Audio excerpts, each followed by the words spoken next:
It's so great to see you. Yeah. And your baby has been out for almost a week. How does it feel? And knowing the back end of things, this book gave you a little bit of a run for your money, which Oh, is shall we say? Yeah, it's so interesting. I wrote the first book almost 10 years ago. That came up in 2013. So I really did write it in 2012. And publishing, book writing has changed so much. Your promotional piece, it used to be you wrote it, it was done. Maybe you went on the Today Show the day the book came out, and that was sort of it. Now there's a long lead up with the marketing, and a lot of that is actually on the author's shoulders and on their community. So I'm so grateful to have a wonderful community of people like you who've not only contributed hugely to the book with amazing recipes, but also helping me spread the word and letting me share your platform. So thank you for that. This book was hard to write. And it was hard to write because the science was changing all the time. As you know, it started with an idea around fall 2020, right in the thick of it. I feel like that was a peak of the pandemic, and an idea to create more public awareness around host defenses, because we were hearing a lot about vaccines that were coming, social distancing and masks and hand sanitizing. But we were, this is stuff we were talking about 100 years ago. I mean, not me personally, obviously, but I was like, okay, so 100 years ago, they were wearing masks and socially distancing and all of this. Like, what's new? What else do we have? I mean, of course, vaccines are new, but they're all external factors, right? Vaccines, monoclonal antibodies, social distancing, masks, these are all things you can do to prevent exposure. But in terms of internally, what can you do? There's a lot. And there was a study that came out in the summer of 2020 that described how people who were on an acid blocking drug, a proton pump inhibitor, was a population-based study of 53,000 people. And they found that people taking an acid blocker once a day were at double the risk for COVID, and people taking an acid blocker twice a day, 3 to 4 times the risk. And so we're not talking about antacids here. We're talking about proton pump inhibitors like Nexium, Prilosec, Prevacid, those drugs that shut down the acid pump. And I remember, Elise, I said to my husband, I said, you know that being on a proton pump inhibitor would increase your risk of COVID, right? And he was like, no, how would I know that? And I was like, well, if you don't have stomach acid to unravel and denature the viral protein, you're kind of screwed. And he looked at me like I had 2 heads. So then I asked one of my derm friends, a friend who's a dermatologist, also a physician. right. She was like, oh, I am unaware of that. And then, Elise, I asked one of my GI, and they also looked at me kind of one eyebrow raised, and then they were like, well, PPI's increased risk of C. diff and other enteric infections, but so it makes sense, but they weren't sort of generally aware. And then a study came out looking at the health of the microbiome and showing that outcome from COVID in terms of ICU admission, need for a ventilator, et cetera, with 92% accuracy, looking at the microbiome. And then I was like, okay, people really don't seem to know some of this stuff. And so it felt like a great opportunity. The book started out as, okay, I'll write an editorial for The Atlantic or HuffPo or something. And then we did a proposal and sent it to the team at Avery at Random House, who worked with on the other 3 books. And they were like, great, let's do it. But I really wanted the book to be more evergreen and to be about COVID, right? I mean, the statistics, when you really look at it, in the last 50 years, we have had 13 viruses for which we have no cure or real treatment. So we have hepatitis C, Ebola, HIV, SARS-CoV-2. I mean, it's a long list. So even though we were sort of blindsided and surprised by this, we shouldn't have been, based on the history. So researchers at Duke University did a study in 2021, and they calculated on a sort of actuarial mathematical basis what was the likelihood of a pandemic like this happening, and it turned out it's 2% per decade. So if you think about it, Elise, what 2% per decade? Per year. Oh, per year. Okay. But my daughter is 17, so that is, almost a 40%. If somebody born in 2020, that's a 44% likelihood, or really by the time the pandemic, which was obviously started in 2020, less. There was a 40% likelihood that would have happened. So statistically speaking, based on a whole lot of variables that we won't go into today. We'll keep it conversational, but these events are more likely than not to happen. When we look at that Duke University study from 2021, that they're happening at a rate that's about threefold faster than they should. And a lot of that has to do with what's happening environmentally, et cetera. So I wanted to write a book that wasn't, you know, that's probably the scariest statistic in the book, that Duke University. And beyond, like, look, this stuff is predictable, it is often preventable, but at the very least, it is forecastable and it is reducible. And it is very much centered on understanding, recognizing what are those important internal host defenses, things like stomach acid, the gut lining, the gut biome, mucus, fever. You know, the statistic that a serious virus like poliovirus replicates 250 times faster at normal body temperature compared to when you have a fever. So the thing we do is we the Tylenol, and I'm like, no, your body's trying to burn up that virus and stop it from replicating. You've got to let it do its thing before you know, just sort of instinctively reach for the Motrin or Tylenol. So understanding, like, what is the role of fever and how can you make yourself comfortable without also sabotaging your antiviral host defenses. So it was, it just felt like a little bit of, there was this sort of public service need to put this information out there beyond, you know, I love to talk about digestive health, but because I'd read, you know, 10 or 12 scientific articles, I'd make notes, I'd go to bed, I'd wake up the next morning, there were 20 more on the same topic. I'd go to bed, there were another 10. So it was hard to sort of keep up. And we finally got to a point where we're like, okay, we know a lot, we don't know everything. There are going to be new studies coming up. And the team at Penguin Random House recommended something really that I think is great, which is we did the references digitally. So they're online so that I can update them every, you know, a new big article comes up, update. Yeah, I was wondering, because you mentioned, you're like, I have to go update my references. I'm like, wait, the book is in print and it's out. And I didn't understand. You're like, I have to go do it before it goes live. But I feel like this was like, you know, the pandemic was impetus for a lot of change, and a lot of the advice that you give in the book and the research is specific for viruses, but it's also like, how do you just improve your gut health in general? So your overall immunity, and I asked you, is this specific for viruses? And you said, well, you know, it can be useful for autoimmune disease and bacterial infections too, or is that a whole different set? For infections, because it's really about strengthening the gut immune connection. And when you think of the immune system, it helps with allergies, with autoimmune disease, with infection, and with cancer. Our immune system is also a cancer surveillance system. So when you think about an overactive immune system, that we're talking about autoimmune diseases and allergic reactions. And when you talk about underactive immune system, we're talking about cancer and infection. Viral, bacterial, parasitic, it's fungal. So when, you know, I love to talk about that Goldilocks immune system, balanced immune response, and that balanced immune response is a result of what's going on in the gut. So that is really keeping you in the middle, protecting you and preventing allergic reactions, autoimmune disease, cancer, and serious infections. So you're absolutely right, Elise. It is that sort of, you know, how do you have a healthier gut so you can have a healthier life? But I think there are some things, particularly in the last chapter in the book is called The Long Haul, and it, you know, talks about long COVID.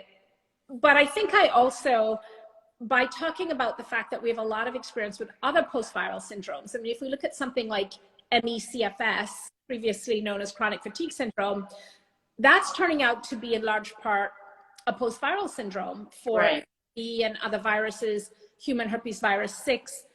If we have data now looking at Crohn's, rheumatoid arthritis, and lupus as all being in some way linked to post-viral infection.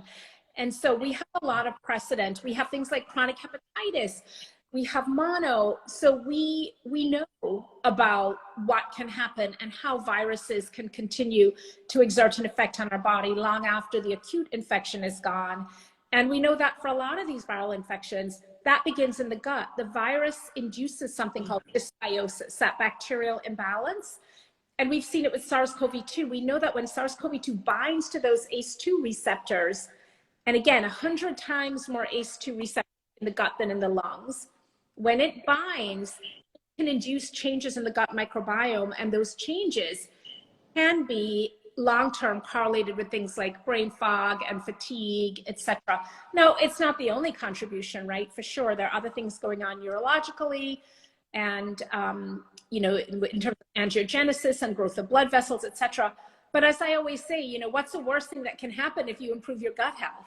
You know, we're not talking about taking an immune suppressing drug, or we're talking about like restoring the health of your gut. So, you know, even if your long COVID does not completely resolve, even if you make some progress there, you've also made a lot of progress towards your overall health too. Right, right. And that's what a lot of your advice. So if someone, I have a list of questions from people submitted because they're so interested, but what I really would love for you to explain is if someone says, okay, well, I don't know whether my gut is healthy, because sometimes like you operate like you're normal with sleep, with anything, right? That your mood, like you're normal, you're so used to it, so you're not aware of whether you're really functioning at your best or not. So what are some like easy ways without having to go out and, you know, do expensive and exhaustive testing that someone can know whether they have a healthy gut? And I will, it's a great question, and I'll add to that, mostly useless testing, because most of the microbiome testing that is commercially available is not helpful. It does not tell you specifically what is wrong, what you need to do. It's a science that's still in its infancy. And in clinical trials, they're able to, for example, figure out the microbial signature of certain diseases. Like they're able to say, okay, Parkinson's disease, people have a microbiome that looks like this. But on the other side of that, which is, okay, how do we get it to look like that, non-Parkinson's, you know, we're still tinkering with that. So I like the American Gut Project for microbiome, a nonprofit, and they're contributing to the sort of global science. But a lot of these commercial companies, and I won't name names, that, you know, you pay the money, you send in your stool specimen, and then they claim to give you some prescriptive thing to follow. You know, one eyebrow raised. But you know that your gut is unhealthy the same way you would know your heart is unhealthy or your joints are unhealthy. You would have symptoms, right? So if you have heart disease, if you have an arrhythmia, short of breath, you maybe get chest pain, you maybe have fluttering, maybe you have congestive heart failure and the pump isn't working, get fluid back up in your legs. So there are symptoms. Now, if you're not having symptoms, it doesn't mean your gut is perfectly healthy, but few people have a perfectly healthy gut, and you don't need a perfectly healthy gut. You need a good enough gut. So what are some of the symptoms? You could be having symptoms that are mechanical, like constipation, bloating. That doesn't mean that your microbiome is messed up. Those are often mechanical problems that you're backed up because things are moving through too slowly. Maybe you're not getting enough exercise. Maybe there's not enough fiber in your diet. Maybe you're not drinking enough water. You know, maybe you're taking supplements with iron or calcium or other things in them that are backing you up. So being constipated and bloated, we can't draw a straight line to. What is your definition of constipated? Because sometimes people, you know, I've heard different, I mean, obviously if you can't go to the bathroom, you're constipated, but I've also heard if you don't go to the bathroom X amount of times a day, then you're constipated. So in your book, what is, well, in how? the GI world, we have our definition, our gastroenterology textbooks is fewer than 3 bowel movements a week. But like a lot of things, it's not super helpful for the individual, because there are people who go every day and are still constipated because they're having incomplete evacuation. And there are people who may go every other day, 3 bowel movements a week, and have very complete bowel movements, and they're totally fine. So it's a little bit of an artificial construct. So I focus a lot on how people feel with evacuation. You know, when you go, are you having what we call tenesmus, an incomplete stool where you've gone, but you know there's more in there? And what goes along with that is often that schmeary cleanup where you're wiping and wiping and wiping, and you know, it's very hard to get clean because there's still stool in the vault. So a lot of it is less about the actual number and more about the completeness of the stool, how you feel. Also consistency. You know, if you're going once a day, but you're having runny stools, that's not normal. I mean, you're not constipated, but so, you know, when we think about dysbiosis, alterations in the microbiome, we can see constipation and bloating. We can see diarrhea. We can see things that involve other organs like brain fog and fatigue, etc. But those things can be multifactorial too. So if you Right. have fog or you're tired, you can't draw a straight line and say my microbiome is off. It could be that you're taking a medication that's having that effect, that's affecting you neurologically, like taking an antihistamine every day, that can dry you out, make you constipated, make you tired. So it's important to not oversell this idea that, oh, my gut microbes are off and I just need to take a probiotic, and to really be sort of medical detectives, you know, to roll up our sleeves and say, okay, what about my water intake? What about my sleep? What about my stress levels? What about my diet? What, you know, what's in my medicine cabinet? What are all the different things that go into the equation that I can really optimize to try and achieve better gut health? Right. So, I mean, I guess you're showing the connection, which, you know, people tend to like focus on one specific thing, but you're showing how the gut is related to everything. Like in your book, you talk about the same lifestyle factors that someone else might talk about, you know, in a different context: sleep, hydration, all the things you Yeah. just mentioned, food, which we know that's directly related to the gut. But so is your advice like to always be thinking, not to always in a like hyper vigilant way, but just to always like consider the health of your gut in everything that you do? Because pretty much everything you do, your movement or exercise, you know, your food choices, your thoughts, everything affects and is related to your gut. I think that's absolutely right, Elise. And I often tell people, like, look at where your gut is physically located. You know, if you look down, it is in the center of your body. It is literally your engine. So, you know, for all the other bodily processes to work, nutrients, food has to be broken down, nutrients have to be absorbed and assimilated through the gut lining and taken to the different organs. And that's why a drug like proton pump inhibitors, those drugs can be so deleterious. If you look at the list of potential side effects from chronic use, you see an increased risk of cognitive decline, you see kidney disease, you see bone disease. It's like, how could heart problems, how could one drug cause so many problems? And it's because by blocking stomach acid, you significantly interfere with the digestion and assimilation of these nutrients. And these nutrients are essential for these distant organs to function. So you're basically sabotaging your whole gut engine with these drugs. And that's why, even though your immediate side effect from this drug may only be diarrhea, but long term, after 10 years of the drug, you might find your kidneys aren't working that much, you're having heart problems, maybe you're showing signs of dementia, whatever it is. And that's because the gut has been really handicapped by not having access to stomach acid. And so I think that that's sort of a good example of how, I don't want to say pervasive because that sounds like a weed, but you know, that sounds negative. So how integral it is. Yeah, it is.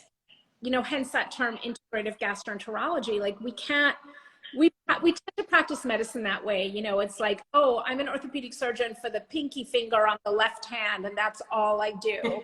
Right. Or, Everyone sees. yeah, but it's all connected. It's all Right, but I feel like it's all connected, but you also want to stay in your lane. Like I've heard you say that before, you know, that you want to stay in your lane, but your lane is like, it goes in and out. So if someone is prescribed one of those drugs that are, you know, affect the lining of the gut, and they believe, or they've been told, you know, that from their healthcare provider that it's necessary, what do they do? Like, how do you, like, I know you talk about this, but I just want the quick answer, because I know that I don't want people to walk away like, oh, I'm going to have to go off it, or now, oh, I'm screwed for life because I took these drugs. I'm pulling it up because I'm reading from page 191. So Okay. each book, the team, my publisher has pushed me to be more prescriptive with what to do, right? It's all well and good to tell people, here's a list of drugs that are damaging to your microbiome and can ruin your intestinal lining. But if you don't give people alternatives, so for example, under the NSAID section, non-steroidal anti-inflammatory drugs, so this is a chapter called Being Thoughtful About Therapeutics. And I say, okay, these medications help relieve fever, pain, inflammation, include all ibuprofen containing drugs and they're commonly prescribed for muscle and joint pain as well as headache and other minor ailments. But like many other wonder drugs, that relief comes at the expense of your gut. NSAIDs increase the intestinal permeability of your gut lining and contribute to the phenomena of leaky gut, which can potentially allow viruses access to your internal organs. And I do this for every single drug. There are over a dozen drugs. First thing, questions to ask. The key things to focus on are keeping the dosage to a minimum. Right. And formulations that are less problematic for the gut and non-pharmaceutical options for relieving inflammation. So these are the questions to ask your doctor. A safer dose for the gut is 200 milligrams of ibuprofen or less daily. Would that dose still be effective for my condition? Number two, could I use a different formulation like celecoxib, Celebrex, or ketorolac, Toradol, that's less toxic to my gastrointestinal tract? And then I give possible alternatives, non-pharmaceutical treatments like ice, massage, physical therapy, acupuncture, Tylenol, potentially problematic for the liver in high doses, but less toxic to the gut than NSAID, so a better alternative, combining a lower dose of the NSAID plus Tylenol. So to, not to bore you with the details, but for each drug, antibiotics, for steroids, for PPIs, for birth control pills, hormonal therapy, biologics, for all of it, because I didn't want to leave people like, okay, this is really bad, right. Now what, right? So right. Particularly the questions to ask your doctor, I'm passionate about advocacy and self-advocacy, but you got to know what to ask, right? And so right. I always want to arm people with those questions so that they can go and, they can have a gracious and polite conversation with their healthcare practitioner, but they can push them a little bit. And Elise, you'd be shocked how much of the time people are like, oh yeah, you don't have to do that. We can do this instead. And people are like, why didn't you tell me, Right, or they think that this is what you want. And, or they're just so used to doing it. And then when put to the, well, can you explain it? Then the reaction is totally different.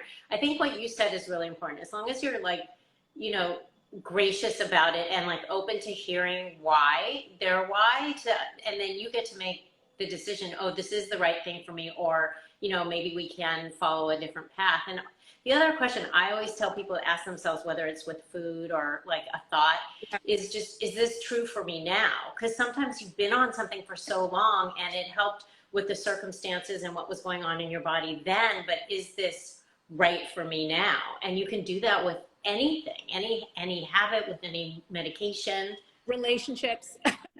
True. No, that whole concept, we call it legacy prescribing in medicine, and it's rampant where a doctor will prescribe something and it will stop working, or maybe it never did work, and they'll prescribe something else, but they'll keep the other thing going. And particularly if somebody else prescribed it, they'll, they're funny, like, oh, I don't want to stop that drug. Somebody else prescribed it. Right. I'll see people and they're on 4. That's not you though. Like, me, but they'll be on like 3 or 4 versions of the same drug that's not working. Like they'll be on Nexium and Prilosec and Acifex. I'm like, this is all, variations. This is all virtually the same drug. And it wasn't working when you took this form. It's not going to work in these other forms. Or they'll be on something for hypertension, like a beta blocker, but they were also on an ACE inhibitor. The ACE inhibitor didn't work. Nobody stopped it. So I'm so glad you mentioned that, because it can really lead to this concept of polypharmacy, where people are on just too many things. Elise, I love you have all these names that I've never heard of. Wait, I just want to interrupt for 1 second. Joe the juicer, your friend, just left. I know, I knew you'd be happy he was on. He just said that you're the best and that everyone should buy this book. Oh my Hi, God. Joe. Hi, Joe. I miss you so much. Oh, I see you there. I love his story is so inspiring. Story and his accent. I feel like you could be saying F you accent and you just be like, oh, say that again. Well, I have to say something. The same is true with you with your accent, because when we did the microbiome solution, you were like, can you help on this book? And I'm going to have other people do the recipes too. So it'll be like 10 recipes, like maybe 12 or 15. All of a sudden, the charmer that you are convinced me to do all 70 recipes for that book. But Elise, the microbiome solution was 2015. 7 years later, I feel like there's not a week that doesn't go by where I don't get a comment from somebody about a recipe from the Microbiome Solution. I mean, those recipes were incredible. But yeah, I mean, that could have been a whole book in and of itself, the recipes. Right. I ask you something in your work as doing health coaching and particularly psychology of eating. Do you find, if you've been doing that for a long time, do you find that people are more sophisticated or more confused about what they should be doing? Oh, that's a really good question. I feel like that would apply to gut health too. I think people are more aware. And I remember when I first started talking about like the mindset around food, everyone wanted to know what to eat, what to eat, what to eat. And now I think that people realize like health and wellness and feeling good is so multifaceted. And it isn't just about what you're eating, which obviously that plays a huge role, but I think people have more layered and dimensional approach to health, which is the way that it should be. And this is like in your book, you go into that. Like I even said to you, you know, you're talking about sleep, and I wouldn't have necessarily connected sleep and gut health. I mean, it makes sense now thinking about it, but you're like, I know I had like 60 pages I wanted to talk about sleep. And so I think people, so to answer your question, I think people are thinking more broadly, and also like health has become so much more important, especially because of the pandemic. They realize how, as you would say, the health of the host really matters. And I think that, you know, people maybe saying it in a different way realize that they have more control. And that's not to say if you get sick, it's because of something you do, but you do have a lot more control over your health than you realize. Like you're not just a victim.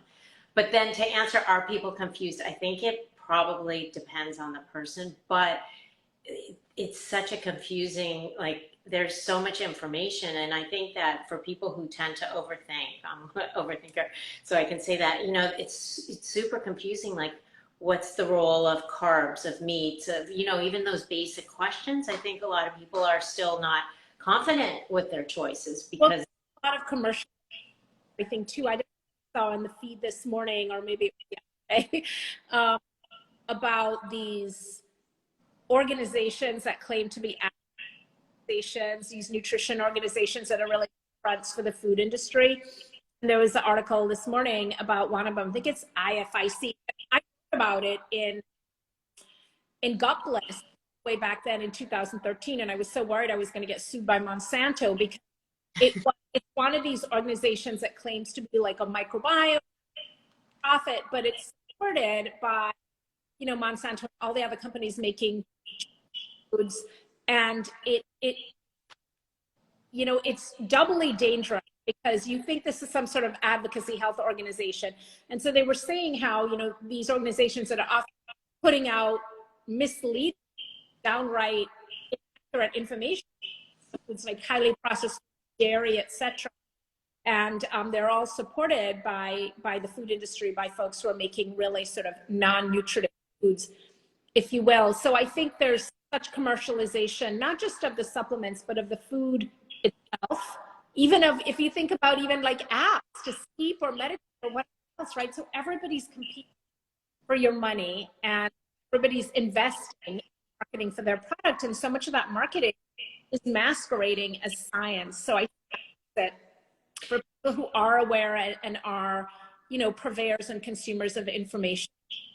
Yeah, and then the thing that I want to add to this conversation too is that I feel like with marketing that, you know, sometimes it's easy to see it as noise. You know, sometimes it's really obvious, but I think when you're not feeling great, whether it's physically or mentally, or you just don't feel, you feel more vulnerable about your health in some way, that you're more susceptible to being like persuaded by these ads. Of course. And that's when they are, you know, really taking advantage of people when they're desperate. I mean, I remember after I had Sydney and I had a lot of hair loss, that was typical telogen effluvum postpartum shedding, but it was like a year after. And it was walking around the aisles in Whole Foods, you know, looking for my hair supplements. I remember my husband, and you know, Eric, he has a shed. I remember him saying to me, if that stuff worked, I'd have a big fro. Right? Like but you feel, you know, and I realize like, okay, this is hormonal and this too shall pass. I feel very desperate. I mean, I remember calculating like, okay, in 27 more years, I'm not going to have any hair. And so whether it is something like hair thinning, which can be quite a delicate thing, quite frankly, even though you might think of that as though it's cosmetic. I mean, it can be very, very devastating. Or whether it's something more severe, whether it's cancer, whether it's brain fog, whatever it is, we are programmed to look for a fix, a store-bought, Right. or a medical prescribed fix. And one of the things I love about your messaging, Elise, in addition to the fact that it's all like just so beautifully done and everything always looks so amazing, but so much of what you're really promoting is about something that is not store-bought. It is from inside, whether it is walking beautiful Rock Creek forest. I played a little bit of tennis early this morning, and I was marveling with my friend that, you know, it was 7:30 a.m. in almost November, and here we were, you know, in t-shirts. So whatever it is, whether it's taking a little leisure at the start of a busy week, trying to get out in nature, sitting with a cup of tea, taking 5 minutes, you know, whatever it is, being thoughtful and mindful about your food. Like, it doesn't have to be expensive, and it doesn't have to be like, I'm going to quit my job and focus full time on my mindfulness. You know, it's just finding those little moments. The moment. Yeah, the moments. And it can seem woo-woo, but I tell you, it's important. And your gut, you know, we have this whole second brain in our gut, the enteric nervous system, as you know. We have about 7 times as many nerve cells in our gut as we do in our board. And they're all directly involved in gut-brain communication, and they're synthesizing neurotransmitters like serotonin and dopamine, etc. They're transmitting signals along the vagus nerve. And so what is going on in our brain affects our gut. What's going on in our brain can affect gut motility, gut absorption. What's going in our gut can affect. Yeah. It's very much a two-way street, and that means that, you know, eating some small nutritious thing, whether it's, you know, maybe sauteing some leaves or having a bowl of oatmeal, and on the flip side of that, taking 5 minutes to feel gratitude or whatever, it really can make a tremendous difference. So I love that you promote those things that are not bought so much. Well, I feel like you do that a lot of your advice, especially in this last book too, is all about promoting things, you know, making wellness and gut health accessible to everyone. I'm not going to let you go until you share this study, because I think this is something that everybody can walk away with and feel like they can do something about their gut health. And you shared this on the podcast episode we just did. It's live, actually. And you talked about the study where we could actually improve our gut health by eating a specific amount of different plants throughout the week. And so I just love for you to share it and put your spin on it too, and how everybody watching can go away and do this. Sure. Right away. Studies, and it's one of my favorite organizations, the American Gut Project. It's a nonprofit. It was a real nonprofit, not a, you know, food industry fake front profit. It was started by Rob Knight, who's a PhD who will, I am quite sure, win the Nobel Prize soon in the next decade. So remember that. But the American Gut Project is a nonprofit that was started to really study the microbiome kind of large in all its different facets. And this was a 2018 study, involved more than 10,000 people. And globally, this wasn't a typical, you know, we're going to look at 400 men in Olmsted, Minnesota, we're going to apply that to the rest of the world. This was a study looking at people from all over, and they were looking at the health of the microbiome, and they found that the factor for a healthy microbiome was the number of different plant foods people were eating, and the magic number per week was 30 different plant foods. And so when we hear that, sometimes they think 30 vegetables, and I remind them, no, think about a bowl of oatmeal. I mean, my oatmeal this morning, I had almond milk, oats, I had shaved coconut, I had walnuts, pumpkin seeds, raisins, blueberries. And wow. Plant foods, a bowl of oatmeal. So you get credit for vegetables, whole grains, legumes, nuts, seeds, herbs, spices.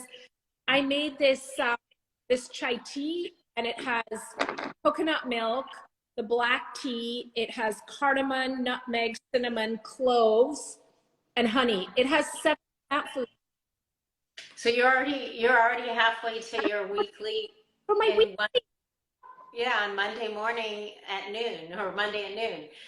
But I feel like um, that there's two things that I really like about that. One, well, three things, like it's tangible advice, but also there, and you mentioned this on the podcast episode, that there's no labels. Like you can be whatever you want to call yourself, paleo, it doesn't matter. The plants are the foundation for your gut health. Whether you eat meat, you don't eat meat, that's not even relevant to this conversation at all. And I love that because I think that there's such a divided, there is conversation on that. So many of my colleagues in the plant world doing amazing work, like the Esselsteins and Neil Barnard right here in DC with the Physicians Committee for Responsible Medicine. But I feel like my approach is a more inclusive approach. When a patient comes to me and they need help for their severe ulcerative colitis and they're having 20 bowel movements a week, this is not the time to, invoke climate change. Like, climate is important and greenhouse gas, of this, but it is a different conversation. Like, I'm trying to accomplish something for them. There are many ethical and environmental reasons to eat this way or that, but I get stuff through a medical lens for them, seeing what's possible and trying to meet them where they are. So you're absolutely right. In that study, no difference and they were vegans in the study who were eating, because the sort of flip side was 10 or fewer different plant foods per week was associated with a much less healthy microbiome. And they were vegans. People are vegan in the study, eating the same sort of carrots, broccoli in rotation, and they weren't eating that diverse plants. So it is. I think it's such good advice, and it's like, it's fun too. It doesn't feel like a drag to, like, counting and measuring is a drag, but like kind of counting just real quickly as you're eating. Oh wait, let me get one more for extra credit, and like top. That you posted a couple of days ago, that veggie soup, as you were doing it, and I was like looking at all the different posts. I was like, okay, leeks, onion, garlic, all vegetables. Yeah, no, to me, it is such a powerful message that food is medicine for all of us, and it can be really powerful medicine. And we don't have to get into the weeds of calories and net carbs, all of this stuff. And it's eat a variety of different plants, and ideally, in as whole a form as possible, right? Without a package and a box and a label and so on, if you can. So the book, We Strike Again, Elise, you and I, with the food. Left to before we end, I want to tell people what my favorite recipe in here is. That is a pure Elise Museles recipe, not something that like I've made before. That is completely you. And for me, it's a kale crunch. It's funny that you mentioned that, because I was thinking, I bought cabbage yesterday we should make a reel with this. I bought cabbage yesterday at the farmer's market and kale, and I was like, I'm gonna make that. And then I was like, maybe I should make it into a, like share with people so they can see how easy it is. Kalettes that you were talking about on your last post, have you ever made it? No, I would do it with regular kale, because the kalettes have like, there's not enough leafy material in them. They're like small, like Brussels. Have you ever had them before? I never had them. No, I saw them on your reel, and I was like, I have to check these out. Yeah, so kalettes are a cross between Brussels and kale, but they're small, like Brussels. But using just regular kale, so that it's accessible to everyone, and you can use any kind of cabbage, a mix of cabbage. And I'm surprised that's your favorite one. I thought I would have pegged you for maybe a sweet recipe, because I know about you and your sweets. And also, like more like a spiced, like with a recipe with a lot of spices. The lentil and carrot one is amazing, and you've made that. I've tasted that before. The tikka masala, we love that one. Oh, the cauliflower tikka masala is amazing. Yeah. So I also the lentil and roasted carrots. Yeah. Yeah, and then in this book, we put a tahini dressing on that instead of, I made it with carrot top pesto before, but in your book, we put a tahini. And you can use these for any meal. I mean, sometimes I have leftovers for breakfast pretty frequently. Yeah. So, you know, it all works. And I frequently have something sweeter at night. I love your idea though of that you said, let's just do smoothies, soups, salads, and sweets, right? Well, Yeah, treats, I don't know. I was trying to keep it in S. Oh, snacks. They're all S's. But I love this idea because then it's all interchangeable. It's not like you have to have this for breakfast and this for dinner, and you can have it like I sometimes have the cookie dough balls in the morning because there's very little sugar. It kind of gets that sweet thing in, and it's also like they're higher in fat, blood sugar stabilizing. That's one of my favorite recipes. They're so good, but you can have, or you could do what you need at the after dinner, yeah. treat. So I liked your idea of having the recipes not prescriptive for a specific time of day. It was good. Elise, I just want to thank you for hosting me and for the amazing recipes. It was, the other thing we didn't mention is that you were working on the recipes when you were working on your book. Food Well, Story. my book was written, but it was. But yeah, you were doing all kinds of things for the book and promotion and so on, and also working on that. So it was a challenging time for you too, doing double duty, but we did it.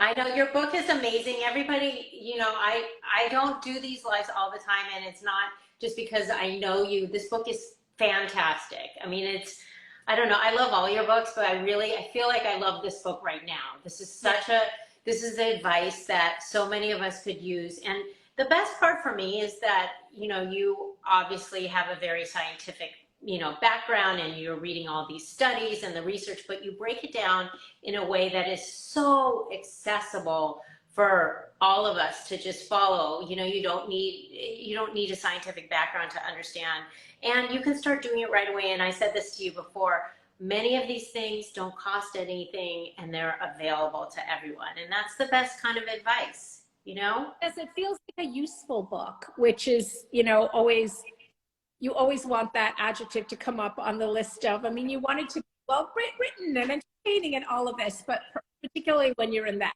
space, you want it to be useful. And I do feel like it is. I mean, it's very, very well, everyone, this is the book. I know it's is it backwards? It's backwards. But this book is fantastic, and you are amazing and have so much to offer. And I love the lens that you see everything through. And you're making the world a healthier place. So book number 4, we'll discuss 5 next time. 5 is my scoop, Dirty Girl MD in a clean world. It's going to be all about my non-bathing adventure, not washing the hair, and that'll be a fun one. But Elise, thank you so much. Thanks, everyone. Thank you so much, Robin. Bye, everyone. I'm glad we got through our sound difficulties. Yeah, send you the video.